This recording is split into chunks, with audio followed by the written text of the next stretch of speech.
হযরত আব্দুল্লাহ ইবনে ওমর রাদিয়াল্লাহু তাআলা আনহু থেকে বর্ণিত, তিনি বলেন, রাসূলুল্লাহ সাল্লাল্লাহু আলাইহি ওয়াসাল্লাম আমাদের দিকে এগিয়ে এসে বললেন, হে মুহাজিরগণ, তোমরা 5টি বিষয়ে পরীক্ষার সম্মুখীন হবে, তবে আমি আল্লাহর কাছে আশ্রয় প্রার্থনা করছি যেন তোমরা তার সম্মুখীন না হও। যখন কোনো জাতির মধ্যে প্রকাশ্যে অশ্লীলতা ছড়িয়ে পড়ে, তখন সেখানে মহামারী আকারে প্লেগ রোগের প্রাদুর্ভাব হবে এবং তাছাড়া এমন সব ব্যাধির উদ্ভব হয় যা পূর্বেকার লোকেদের মধ্যে কখনো দেখা যায়নি।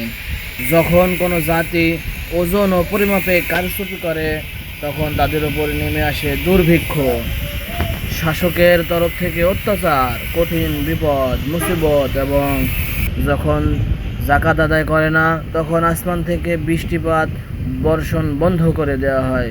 ভূপৃষ্ঠে চতুষ্পদ জন্তু ও নির্বাক প্রাণী যদি না থাকতো, তাহলে আর কখনোই মহান রব করতেন না।